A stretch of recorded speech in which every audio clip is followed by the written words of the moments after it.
Bonsoir à tous, j'espère que vous allez bien. Je vous souhaite la bienvenue sur la chaîne des ambassadeurs de Christ et nous sommes au deuxième jour de la conférence Plus jamais invisible. Ça fait des jours que j'en parle et j'ai à cœur aujourd'hui, au troisième jour de la conférence, de partager avec vous quelques punchlines des plénières qui ont eu lieu. Parce que pendant la conférence, on a des ateliers, on a tout type d'interventions, mais moi je vais m'appesantir exclusivement sur les plénières. Donc, je vais partager avec vous quelques punchlines et je sais que vous allez être bénis, vous allez être édifiés, vous allez être interpellés.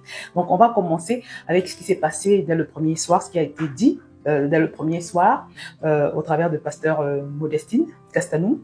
Elle est partie de l'exemple d'Esther et elle nous a démontré comment le fait que Esther se soit levée pour son peuple a complètement changé l'histoire de ce peuple-là, pour nous inviter, nous également, à nous lever chacune dans son couloir de destinée, dans sa sphère d'influence, parce que le fait pour toi et pour moi de décider de sortir de l'anonymat, d'entrer dans ce que le Seigneur a pour nous, a le pouvoir de complètement changer l'histoire d'une nation, de complètement changer l'histoire d'une population, d'une catégorie de personnes. Voilà, donc je vais citer deux, trois voilà, citation, pardonnez la tautologie, qu'elle a partagée avec nous. Elle a dit par exemple que tu as une mission à accomplir sur Terre et quel que soit le succès que tu peux avoir dans tes différentes activités, tu ne connaîtras jamais le bonheur en dehors de ta destinée. Waouh, c'est tellement vrai et puissant parce que c'est vrai que l'épanouissement en tant que tel, l'épanouissement qui dure, commence dans la vie d'un homme à partir du moment où il entre dans ce que le Seigneur a pour lui. Parce que tu as été conçu pour ça, tu vois. Donc, ce n'est que quand tu vas fonctionner selon ce que le Seigneur avait prévu, voilà, initialement, que tu vas véritablement pouvoir trouver l'équilibre, la paix, voilà, et même sans compter, tu vas évoluer dans la faveur de Dieu, parce que tu seras dans sa pleine volonté, tu vois, c'est totalement vrai.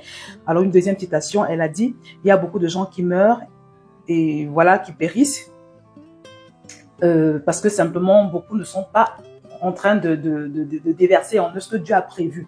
Parce que ce que nous devons savoir, c'est que, bon, je l'ai dit, hein, tout à l'heure, il y a une population, il y a une cible en fait, une catégorie de personnes que tu dois arroser, que ce que Dieu a mis en toi doit arroser. Et tant que tu ne le fais pas, ces gens sont en train de périr. Et ça, c'est terrible, vraiment. Alors, et elle a dit également que les talents que Dieu nous a donnés sont un investissement.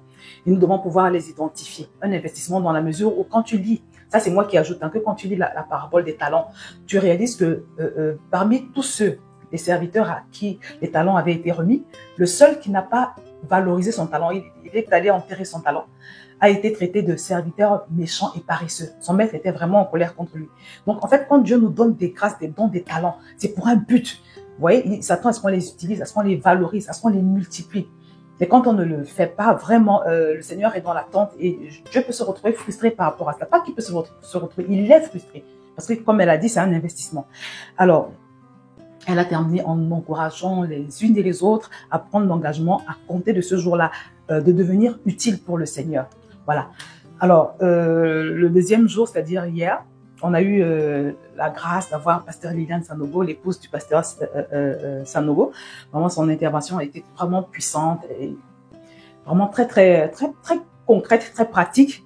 Et on a vraiment été puissamment bénis. Alors, elle a commencé en nous disant, je le cite, la pensée du monde nous a corrompus à croire que les femmes ne sont pas capables de faire certaines choses. Voilà.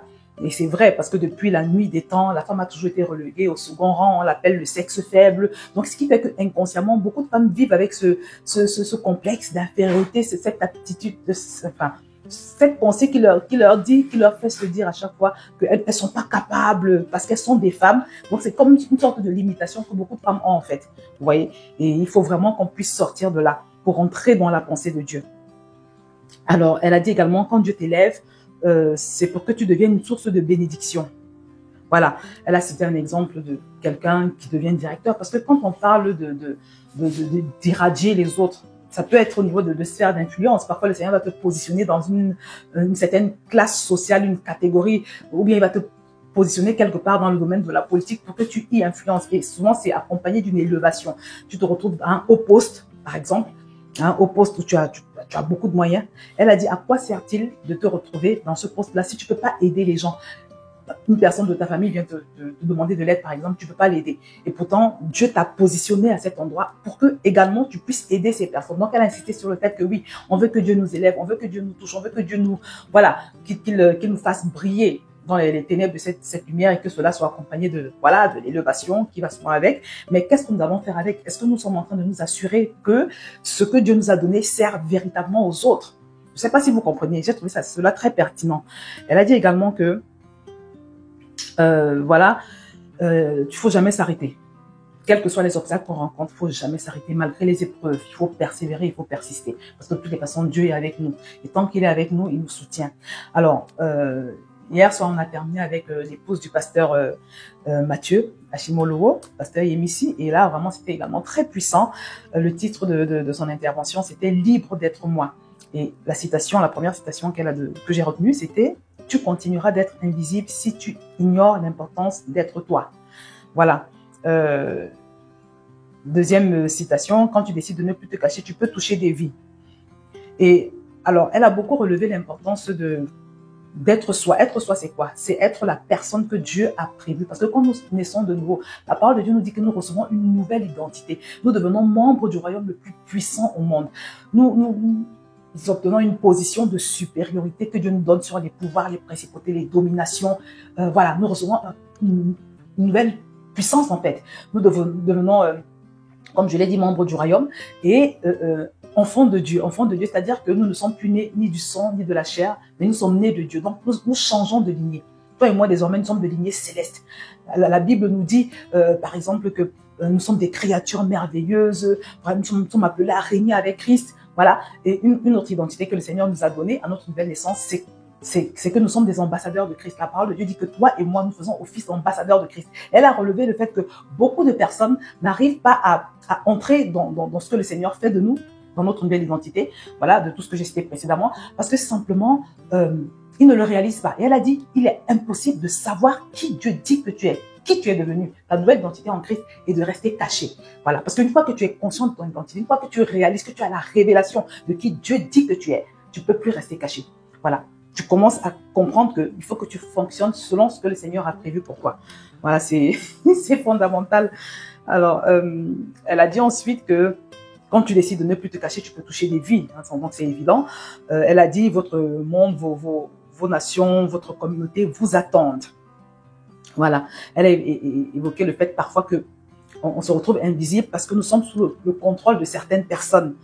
Elle a dit c'est très important de dépendre de Dieu et de Dieu seul. Parce que si tu vis ta vie sous le contrôle d'une personne qui téléguide ta vie, qui se sert de toi, tu pourras pas obéir à Dieu. Tu pourras pas être l'instrument de Dieu. Parce que quand tu es un instrument de Dieu, il fait de toi ce qu'il veut, comme il veut. C'est lui qui te conduit. Mais si ta vie est contrôlée par une tierce personne, ce sera compliqué.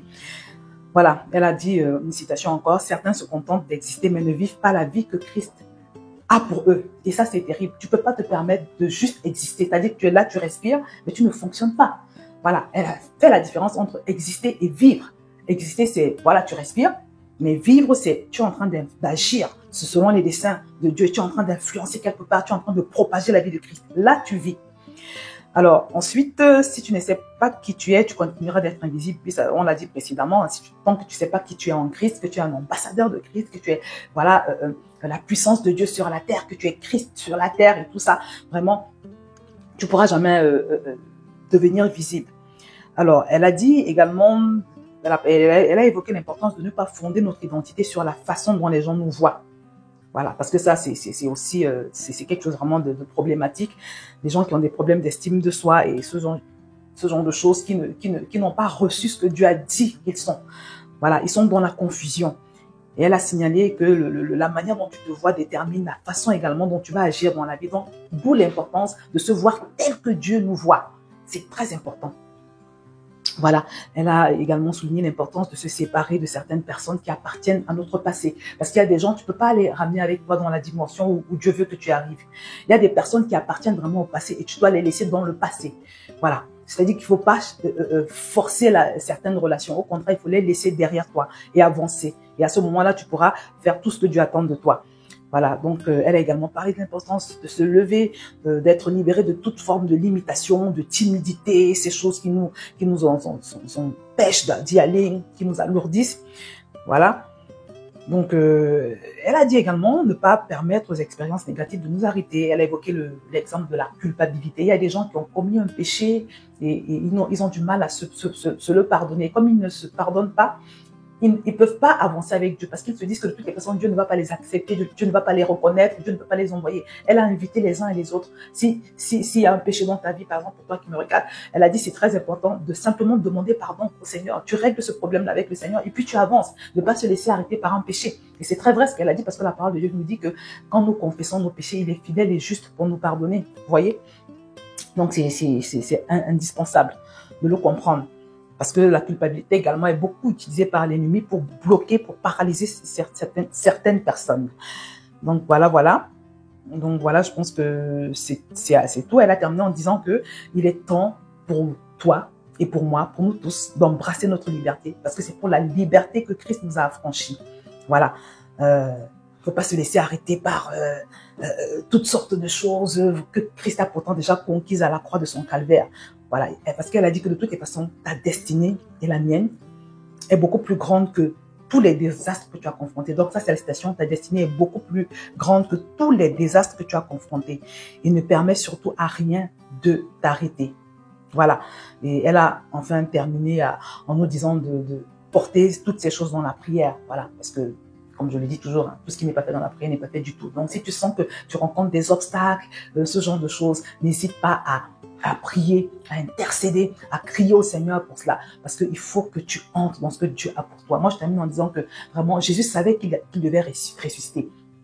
Il savait, c'était dans le plan de Dieu. Mais la Bible dit qu'il a tellement crié à Dieu pour cela. Il a tellement prié que sa sueur était semblable à des grumeaux de sang. Moi, quand j'ai lu ce verset, je me suis dit, mais quelque chose qui est planifié par Dieu, pourquoi on doit dépenser tellement d'énergie dans la prière?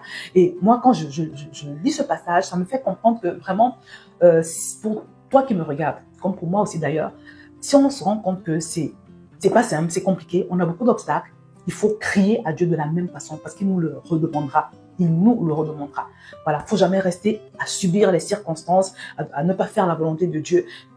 Voilà, parce qu'on se rend compte qu'on rencontre des obstacles, mais il faut toujours prier, crier à Dieu. Comme ça, Dieu ne pourra pas te le réclamer. Si tu te le réclames de toutes les façons, tu vas lui dire, Seigneur, je t'ai demandé, mais je n'ai rien reçu. Tu vois? Donc, c'est très, très important. De toutes les façons, si tu pries, je sais que le Seigneur va t'entendre. Parce que comme je le dis à chaque fois, il nous promet dans sa parole que si nous demandons quelque chose conformément à sa volonté, nous avons l'assurance qu'il va nous entendre. Et la volonté de Dieu, pour toi et pour moi, c'est que nous puissions devenir visibles, que nous ne soyons plus jamais invisibles. Et je déclare, je décrète que ce sera désormais ton cas et mon cas. Au nom de Jésus, le Seigneur va faire de grandes choses dans nos vies. Il va faire de grandes choses dans ta vie. Et tu vas faire partie des personnes qui vont écrire l'histoire. Voilà, qui vont écrire l'histoire de ce que le Seigneur veut pour ses enfants qu'il a libérés sur la terre, qu'il a sauvé sur la terre. Nous allons propager la lumière de Christ et nos vies vont s'écrier gloire à Dieu. Nos témoignages également vont s'écrier gloire à Dieu. Donc voilà pour ce petit résumé, ces quelques punchlines que j'ai tenu à partager avec vous. J'espère que vous avez été tous édifiés. Je vais m'arrêter là et je vous dis à très bientôt. Et surtout, n'hésitez pas à nous rejoindre. Ça se passe au 23 rue des Vieilles Vignes à Croissy-Beaubourg. Sinon sur YouTube et Facebook, toutes les plateformes d'Impact Centre Chrétien. Voilà, donc n'hésite pas à partager également cette vidéo, à me laisser un commentaire, à la liker et à t'abonner si ce n'est pas encore le cas. Que le Seigneur te bénisse.